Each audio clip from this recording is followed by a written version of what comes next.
Okay, we're live. All right, good evening, everyone. Welcome to our first meeting of February. And let's get the show on the road. Okay, good evening and welcome to the regular meeting of the Council of the City of Long Beach held Tuesday, February 2nd, 2021 at 7 p.m. Of a roll call, Councilmember Delury, Present. Councilmember Mandel, Present. Councilmember Treston, Present. Vice President McGinnis, Present. President Bendo. Present. Let the record indicate the presence of City Manager Donna Gaden and Deputy Corporation Counsel Richard Berrios. We'll have a salute to the flag. I'm going to ask Councilman Delury to lead us since he's got his flag in the background. So, Hands over heart. I pledge allegiance to the flag of the United States of America and to the republic for which it stands, one nation, under God, indivisible, with liberty and justice for all.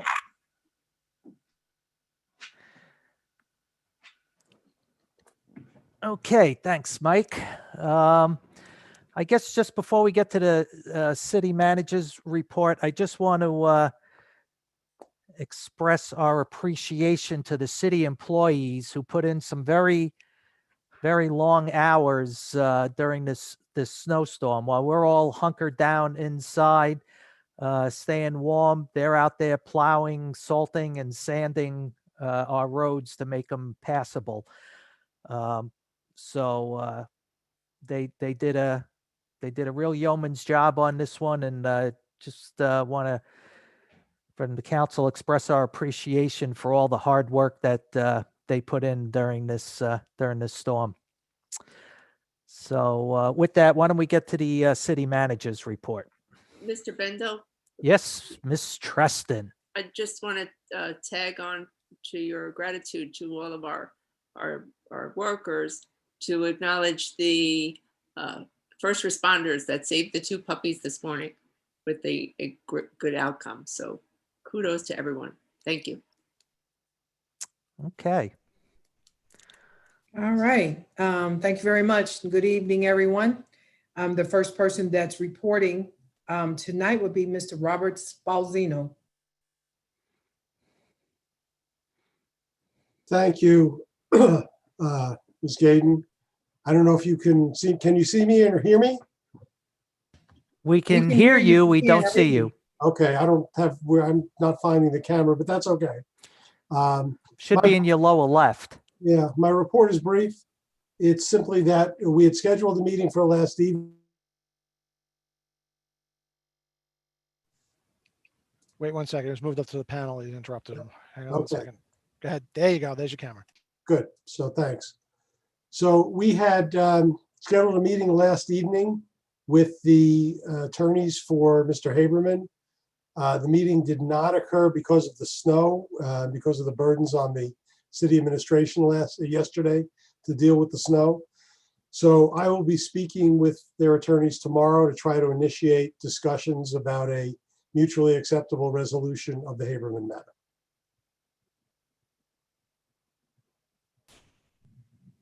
Okay, that was short and sweet. All right. Anybody got anything else on this? All right. Seeing nothing. Thank you, Bob. Okay, thank you. Good night. Thanks for making you show up for the 30 seconds. Mike, did you have a question? No, I just wanted to thank Bob. That's all. I didn't have any questions. You're quite welcome. Thank you. All right. Thanks, Good night. Bob. The goal is, even if it's a short report, is so that everyone knows that we're still moving forward. Right. And he gave a brief report. And the next report is from Attorney John Gross.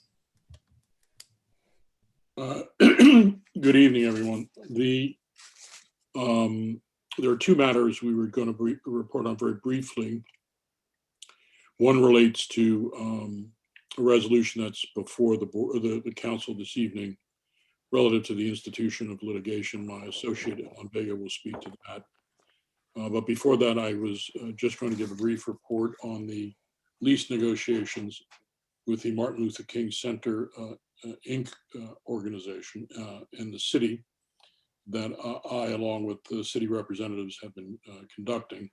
We've had several meetings. They've been very cordial. We are focused on coming up with a mutually acceptable lease instrument. We have a couple of sessions, I believe, scheduled going forward this month. And we're hopeful to achieve an amicable resolution. Ellen, do you want to give your report? Or are you ready for that, Donna?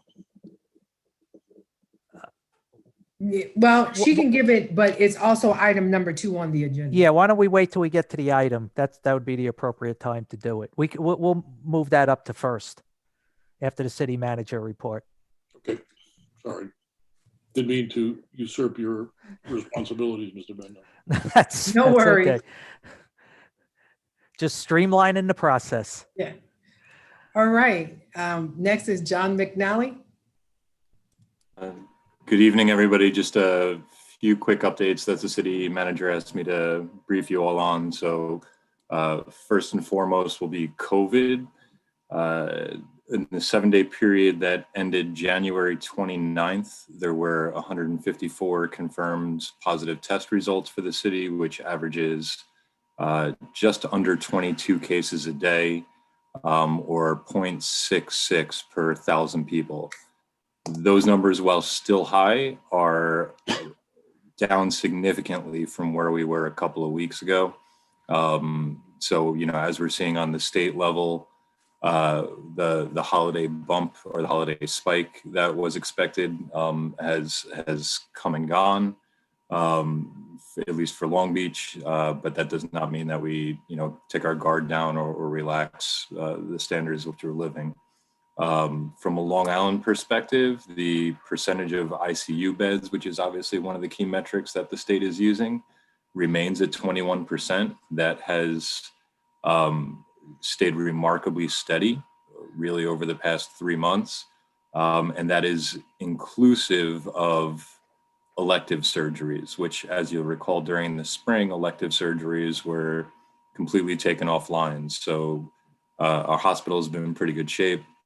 And the overall positivity rate for those that have been tested on Long Island is 6.03%. So we were at 11%, 12% island-wide a few weeks back.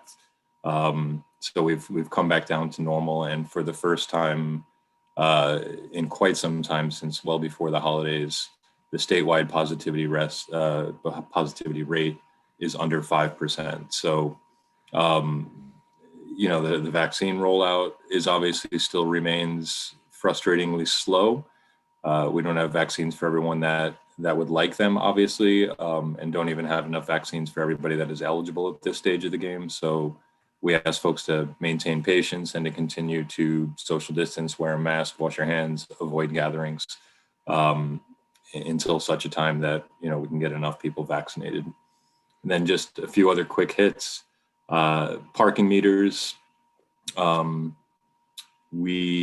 spoke with our parking consultant yesterday, and he is going to be working on putting together the bones of an RFP for us. So we expect that to be going out within the next month, I would say. In terms of the electronic beach passes, we're just dotting I's and crossing T's, and would expect to have something for the council's consideration also within the next meeting or two. So both of those are moving along pretty quickly, and you should see those before you. And lastly, just as a reminder, tomorrow is Recycle Day as part of the new recycle protocols. So it is citywide, and it is commingled, which is glass, plastic, and cans. So everybody get at it tomorrow. Then next week is paper and cardboard. And then that alternating repeats itself over and over again. If anybody is confused, we know the calendar is not reflective of this schedule. You can go to longbeachny.gov/recycle, and there's a downloadable calendar there. One pager that will give you the entire year at a glimpse. So you never really have any confusion about, which recycle week it is. And that would be my report. Any questions?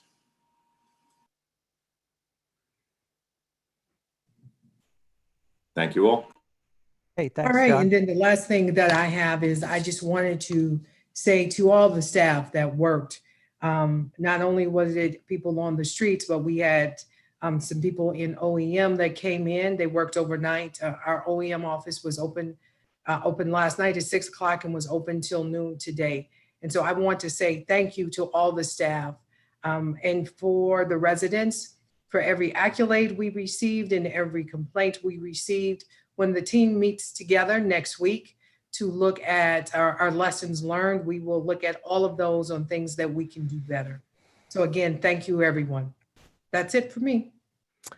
Okay, thanks, Donna. All right, Dave, let's move on to the agenda, but let's move item 2 up so we don't have to keep Mr. Gross and Okay, so we're going to skip the company on public phone. hearing and go to item 2. Yeah, and then we'll go right back to the public hearing. Okay, so on the regular calendar, item 2 is a resolution authorizing commencement of litigation. And that's Ellen Vega. Hi, good evening, everyone. So this resolution is before the City Council to authorize certain legal actions against individuals for the recovery of money improperly paid for leave time. It's 12 individuals and the amount is $174,751. Okay. Any questions from the council? All right, seeing none. Dave, we got any questions from the public? Yes, we have Roy Lester. Okay, Go ahead, Roy. Yeah, this is different than the litigation we've already started. In other words, different people, or have we caused different causes of action against the same people? yeah, I just saw Ellen unmuted. Sorry. Yes, this is for new individuals and separate and apart from the 2 litigations that have already been commenced. Okay, thank you. Okay, anyone else, Dave? No, that was it. Okay, great. John, Ellen, thank you very much. We appreciate it. And we'll talk to you soon. Let's go back and go to the public hearing. Okay, so we have a public hearing for item number 1, which is a resolution granting waiver of off-street parking requirements for premise 162 East Park Avenue, street floor, Long Beach, for a retail gift shop. And we have the proprietor on. Let me, oh, John already did it. Okay, Ms. Scudden. Hi, can you guys hear me? We can. Hi. Hi, how are you guys? Okay, you're abandoning the West End. I am. I'm trying to centralize myself to be available for all Long Beach residents. Oh, okay. It's not going to be the same walking by and not seeing you there. I know, we were sad to leave. Hopefully we'll be back there one day and have a second location too. So Oh, that would be nice. Okay. I mean, well, I was going to say I was going to assume most of the council's familiar with the Codfish Cowboy, so not a lot to discuss about the business. I guess just do you anticipate much in the way of deliveries?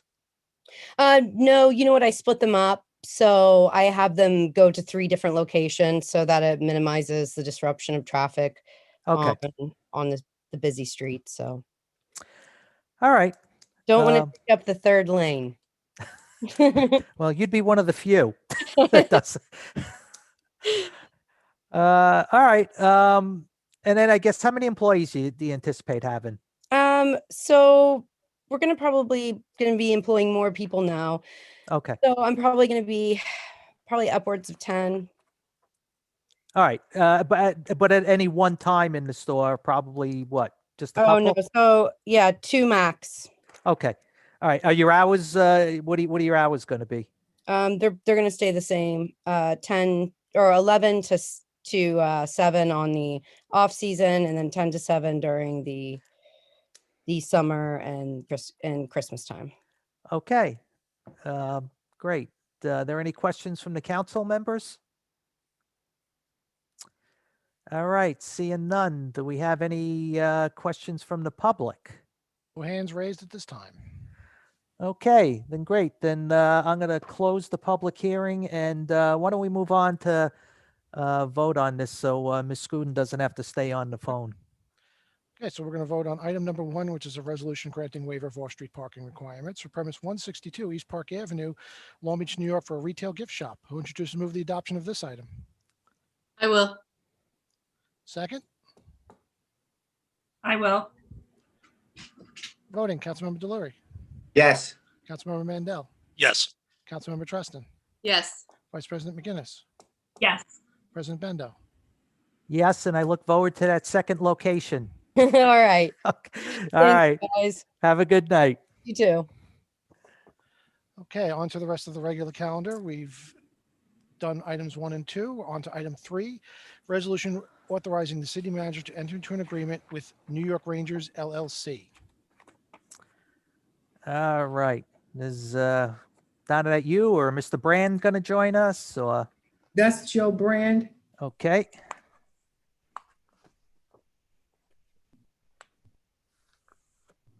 He is not on. Okay, go to the next one. Go to the next one. Let me call him. All right. So Okay, item so we'll 4. skip over to item 4, which is a resolution authorizing the city manager to amend the current agreement with Coastal Planning and Engineering of New York PC in assisting the city in our coordinated efforts with the U.S. Army Corps of Engineers. Okay, I'm going to assume that's Mr. Fabrizio. Okay, Joe, go ahead and unmute yourself. Can you hear me? Yes. I believe this will be the 4th amendment to the Coastal Planning and Engineering Consultants Company to continue to assist the city with issues related to the Army Corps of Engineers Coastal Storm Risk Management Project for the South Shore of Long Beach. The intent of authorizing additional funding to CP&E is to continue this assistance. While the project's essentially complete, the city never formally accepted the project because of several issues with the new groins, as well as the old groins that were never replaced. Moving forward, CP&E is going to represent the city with any reporting requirements to further the city's position on these issues.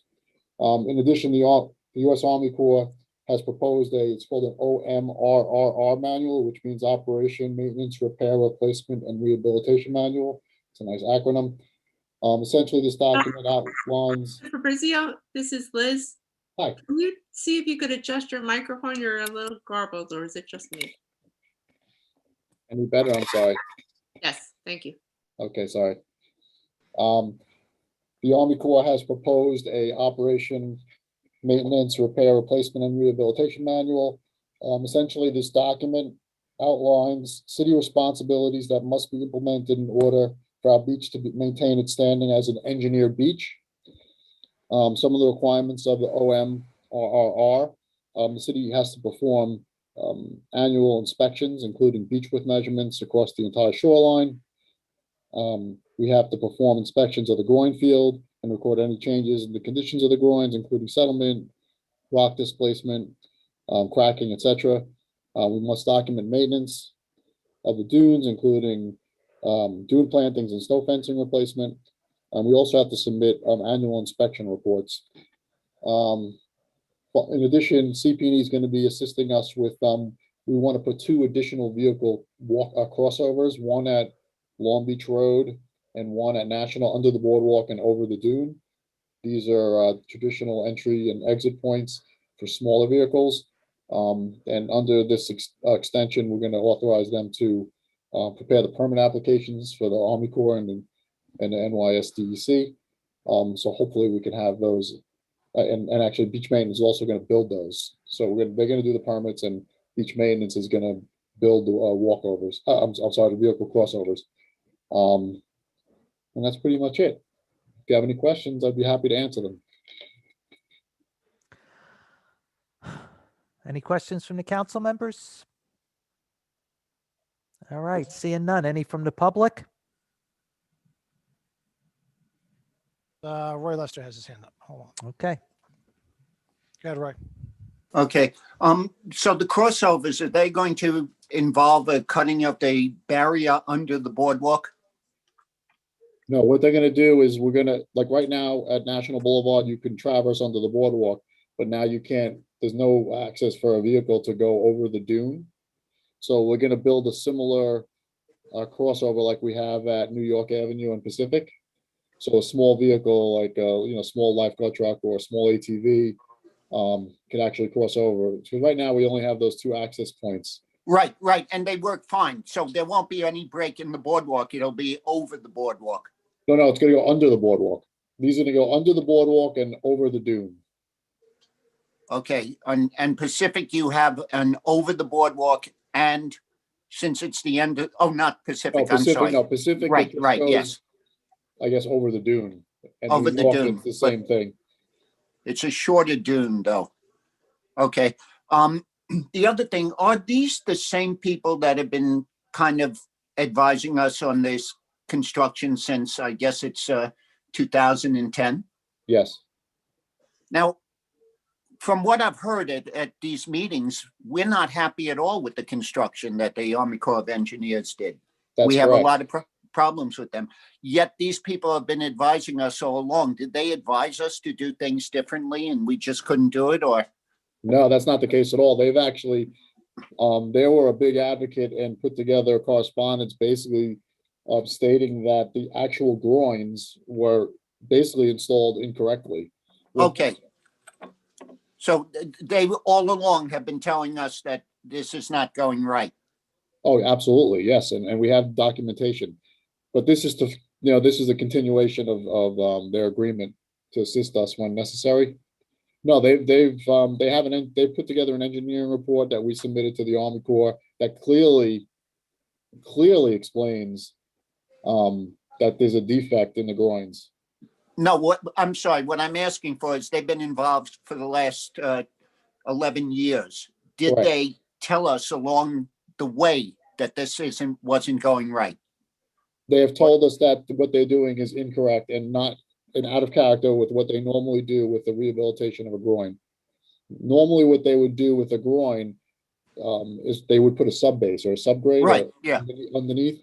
What they did in our case, since they were rehabilitating a groin, they did not build a sub base for the extension of the groin, and it's just basically placed on sand, which is against everything they typically do. But the Army Corps has refused to address the issue. But we advised the Army Corps prior to them doing that it was wrong, correct? Yes, we've been fighting with Okay. them since during the construction, before the construction, after the construction. It's been an ongoing battle. Unfortunately, they're taking a hardline approach. Their response to us when we bring it up is, what does a groin do? And they say it's supposed to break waves and capture sand. That's what it's doing, so there's no issue. Which we vehemently disagree with that approach, but that's their approach. That's how they feel. That's what they're saying. Well, it might be true, but it's not going to do it if it sinks and it's not there. I agree with you, and our consulting firm agrees with you. Unfortunately, the Army Corps is a very difficult entity. It's like they don't want to admit they made a mistake or something. It's all we can do is keep documenting it. That's really. No, as long as we warned them ahead of time, then we have a Absolutely. good legal leg to Yeah, stand anytime you on. want, I can show you the reports that we submitted. They're very detailed. So if you need any more information from me, please feel free to reach out. Okay, thank you so much. You're welcome. All right. Anyone else, Dave? Nope, that was the only hand. Okay, I see Councilman Delory's got a question. Yes, I just have a question for Joe Fabrizio. Joe, if you know what the traverse route will be, meaning you have to go under the boardwalk at National and Long Beach Road, I imagine you have to go left or right to get that that height properly. I'm going to talk to Tommy and defer to him when we put in the application. We'll address that. It depends, because right now when you go under the boardwalk at National, there's a walkover immediately to the east. So I would presume that therefore it would probably go, if you're West. going from north to south, that you would go under the boardwalk, over the dune and go to the west. West, okay. That would be my thought. But again, the city forces, our intent is for beach maintenance to erect it. And we'll deal with that when we do the permit application and ultimately construction. But that would be my guess. It would probably go towards the west, away from at least at National, away from the walkover. And my last question, Joe, does this firm, Coastal Engineering, or do they involve themselves in any of the design for this type of work? Well, what they do actually is they are familiar with it, but in this case, like for the actual permit, they're gonna sub it out to another firm. I can't recall the name offhand. Okay, that's fine. That's fine. That's all my questions. I forgot to ask them earlier. Okay. Thank you. All right. Thanks, Joe. You're welcome. So why don't we move back to item 3? Yes, it appears that he had to call in. I'm We've got him. Yep. Oh, you have him? Okay, I was trying to call him. I couldn't get a hold of him. Yeah, I see his number up there, the 989. He's on Yeah. mute.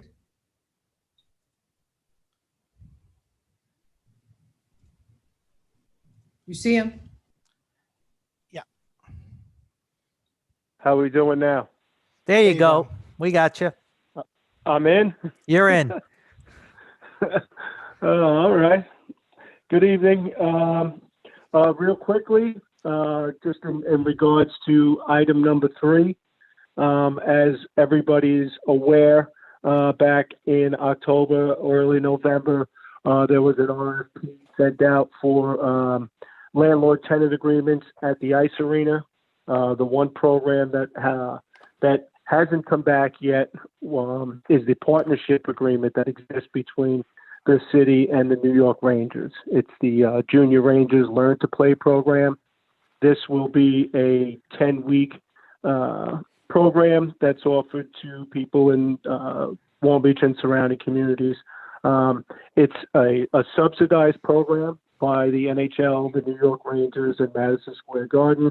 A grassroots, feel-good, family enjoyment type program that attracts young kids into a program at an affordable fee. The NHL and the Rangers supply the equipment. We're only required to supply the ice and the instructors for the program. The Junior Rangers program, like I say, the flag that they fly under is the Learn to Play program. There's a girls component, a Step 2 Rookie League component, and the Learn to Play where they get the equipment for free and jump on the ice for the first time. Basically, the Rangers do all of the advertising, they do all of the administrative work, and they do provide the instruction part of it. We supply the bodies to do the actual on-ice instruction for the kids, and the partnership works where they collect fees and then pay us on a per participant basis. And that's about it. Normally there's 3 10-week sessions associated with it, but we've agreed, or we're in the process of making the agreement that we would go strictly with a 1 winter 10-week season, just because of the RFP that exists for the operation of the arena as a whole. We feel that we'd probably be able to get this program or 10-week program in comfortably and get these kids back on the ice, because they haven't been back since the program was interrupted back in late October. So that's it. Okay. Got any questions from the council members? This is Karen. Hi, Joe. Hey, Karen, how are you? Good, and you? Good, thank you. Yeah, this is an exciting program again. So thank you for all of your hard work to put it together. No problem. Just have a few questions. Yeah, fire away. Yeah, in terms of the actual resolution itself, it only refers to the Learn and Play program. Learn to Play, yep. Yeah, so it doesn't mention the 10-week Rookie League program and the 10-week Girls Hockey League program. Well, all 3 programs kind of fly under the banner of the Junior Ranger Learn to Play program. They're just, three components that make up the Learn to Play program. Okay. That's helpful to understand. Yep. From there, I just get a little concerned where the resolution states that the NHL subsidizes the entire program, because for the other two programs, the kids and the families are required to purchase their own equipment. It's only for Learn to Play where it's completely subsidized. So the resolution. The equipment part of it, okay. Yeah. So I don't know what, Rich, you think about that. I mean, one thing is most of the kids that partake with the Rookie League, they're the graduates from the Learn to Play, and they keep the equipment, obviously, and they utilize it through the life of the program. So I defer to Rich on With regard to the provision of, Aaron, with regard to the subsidizing or the proffering of equipment and things like that, we can build into the agreement some protection for the city, if that's a concern of yours, for sure. Okay, And that's what I plan on doing anyway. I just wasn't sure if the language of the resolution itself was misleading. But if it's fine with Which you. portion was your concern? The fact that the NHL subsidizes the entire program.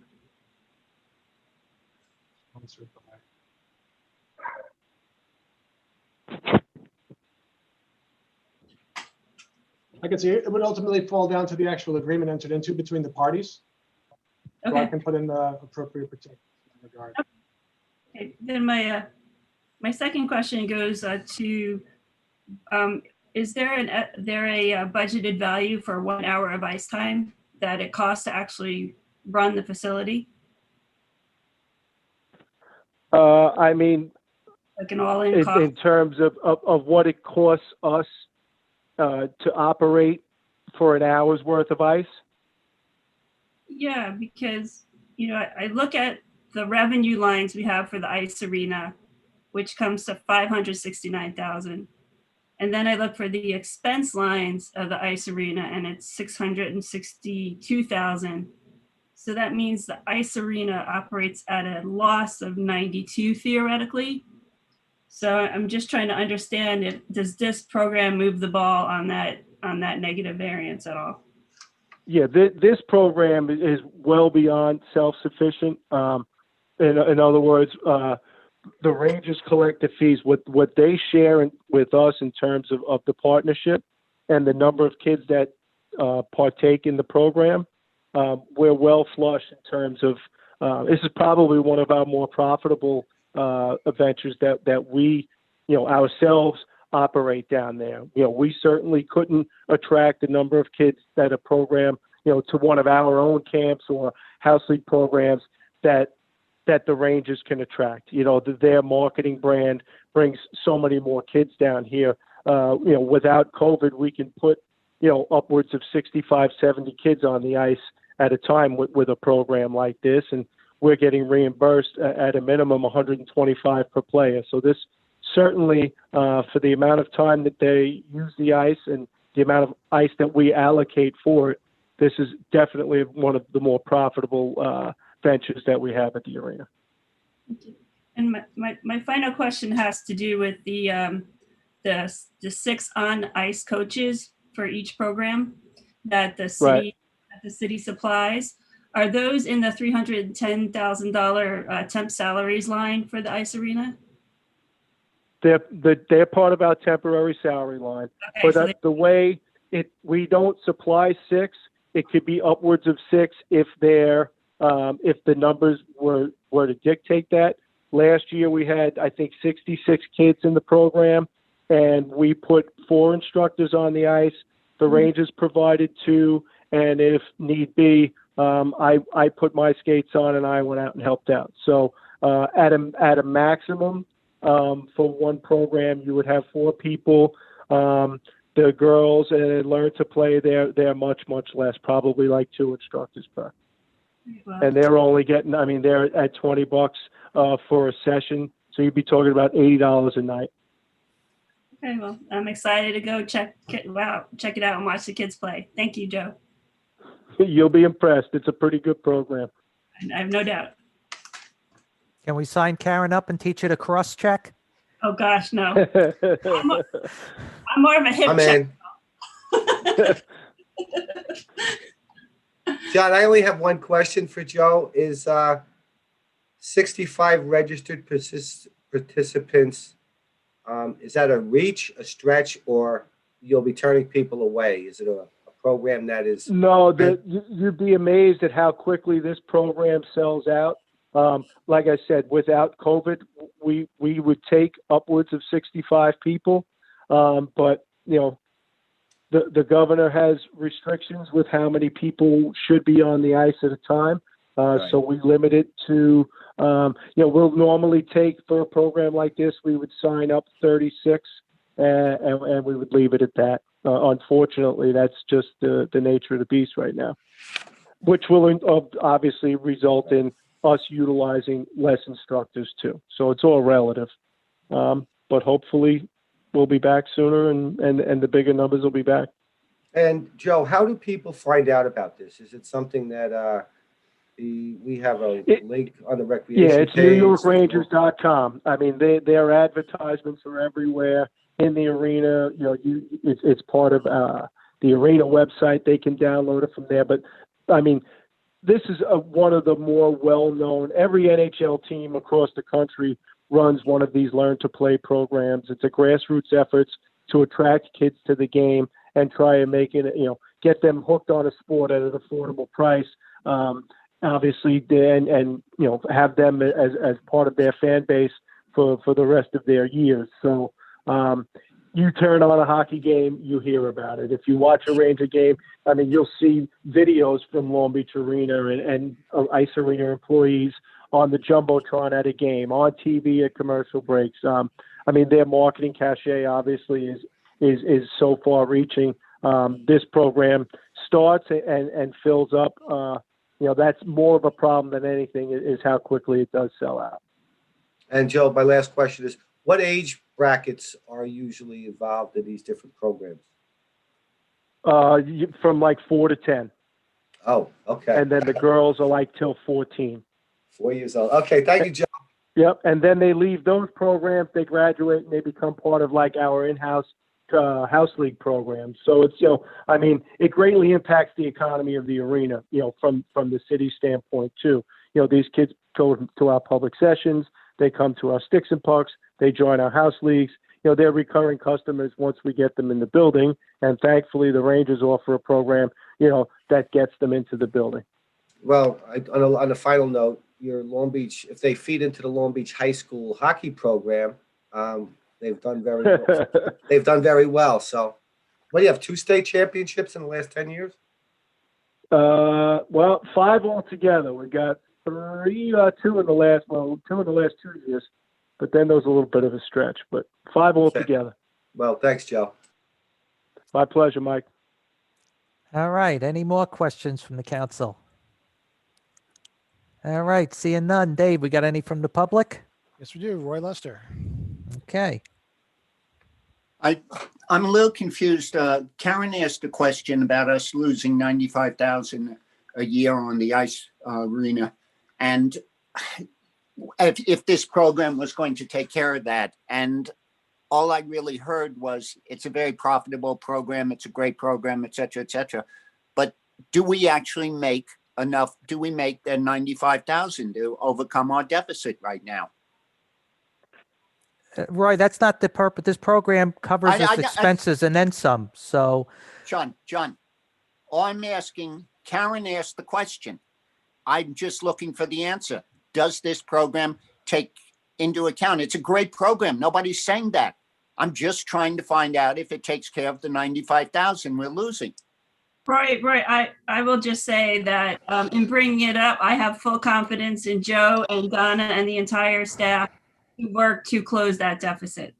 So they deserve a chance to do it. We've got a few months left, and I know in my heart that they'll do everything they can to close that gap. But is this the same program we've had these last few years? Yes, this program's been in the building for 6+ years. But it's never closed the gap, right? But this year you expect, Karen, you expect it to close the gap this year. No, I'm saying that there are several programs and that Joe and the team are working to close that gap. That's why there were RFPs issued throughout earlier in the fall, and they're working feverishly to figure out how to close that gap. This requires innovation. It requires a lot of dialogue and discussion, and they're working to turn around this model so that it's profitable going forward. It Karen, doesn't happen overnight. Right, but isn't that the whole purpose of the RFP is because we've had a gap all these years? But this is only one of many programs, Roy. So I have Correct. assurance that this program runs profitable. So therefore, I am comfortable with it. And the idea is that this is the model that every single program needs to have going forward. And that's Karen, what- I'm just asking about the money. Nobody's saying anything. The program's great. I'm just asking about the money. the money is that they're working to close the gap, and if they close it, that remains to be seen. Okay, thank you. Okay, any other questions, Dave? Nope, not at this time. Okay, let's move on to item 5. Okay, item 5 is a resolution authorizing publication for hearing of an ordinance to amend the Code of Ordinances of the City of Long Beach regarding vehicles for hire. This item is for publication only. Hearing will be held February 16th at 7 p.m.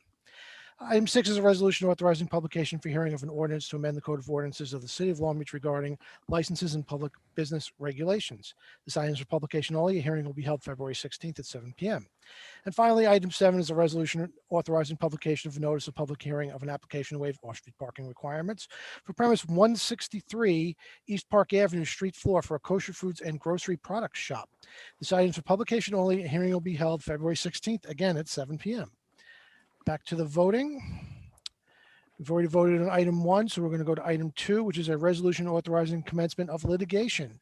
Who would introduce and move the adoption of this item? I will. Karen, good, Karen. Second? I will. You will? Okay. Voting, Councilmember Delury, Yes. Councilmember Mandel, Yes. Councilmember Treston, Yes. Vice President McGinnis, Yes. President Bendo. Yes. Item 3 is a resolution authorizing the city manager to enter into an agreement with the New York Rangers LLC. Who introduce and move the adoption of this item? I will. Second? I will. Voting, Councilmember Delury, Yes. Councilmember Mandel, Yes. Councilmember Treston, Go blue. Yes. Vice President McGinnis, Yes. President Bendo. Yes. Item 4 is a resolution authorizing the city manager to amend the current agreement with Coastal Planning and Engineering of New York PC in assisting the city with our coordinated efforts with the U.S. Army Corps of Engineers. Who would introduce and move the adoption of this item? I will. Second? I will. Liz. Voting, Councilmember Delury, Yes. Councilmember Mandel, Yes. Councilmember Treston, Yes. Vice President McGinnis, Yes. President Bendo. Yes. Item 5 is a resolution authorizing publication for hearing of an ordinance to amend the Code of Ordinances of the City of Long Beach regarding vehicles for hire. Who would introduce and move the adoption of this item? I will. Second? I will. Voting, Councilmember Delury, Yes. Councilmember Mandel, Yes. Councilmember Treston, Yes. Vice President McGinnis, Yes. President Bendo. Yes. Item 6 is a resolution authorizing publication for hearing of an ordinance to amend the Code of Ordinances of the City of Long Beach regarding licenses and business regulations. Who would introduce and move the adoption of this item? I will. Second? I will. Voting, Councilmember Delury, Yes. Councilmember Mandel, Yes. Councilmember Treston, Yes. Vice President McGinnis, Yes. President Bendo. Yes. And finally, item 7 is a resolution authorizing publication of a notice of public hearing of an application to waive off-street parking requirements for premise 163 East Park Avenue for a kosher foods and grocery products shop. Would you introduce and move the adoption of this item? I will. Second? I will. Voting, Councilmember Delury, Yes. Councilmember Mandel, Yes. Councilmember Treston, Yes. Vice President McGinnis, Yes. President Bendo. Yes. All I right. believe we have a motion at this time. Yeah, so I'm going to make a motion that to go into executive session to discuss the medical, financial, credit, or employment history of a particular person or corporation or matters leading to the appointment, employment, promotion, demotion, discipline, suspension, dismissal, or removal of a particular person or corporation, and discussions regarding proposed, pending, or current litigation. Do I have a second? I will. I'm sorry, who got that? I think everybody took it. Karen, Okay. Voting, Councilmember Delory, Yes. Councilmember Mandel, Yes. Councilmember Treston, yes. Vice President McGinnis, Yes. President Bendo. Yes. Okay, folks, so the council's going to go into executive session. They're going to be leaving this meeting. I'm going to be stopping the recording and the streaming at this time. Once they're done with executive session, they will rejoin the meeting and I will restart the stream. For folks watching on YouTube, I'm going to try to reuse the same stream, but if not, look for a part 2 stream that will come up shortly. Dave, for people that are on the Zoom, they just stay on the Zoom. For folks on the Zoom, just stay on the Zoom. Thank you. Okay, we'll see you in a little bit.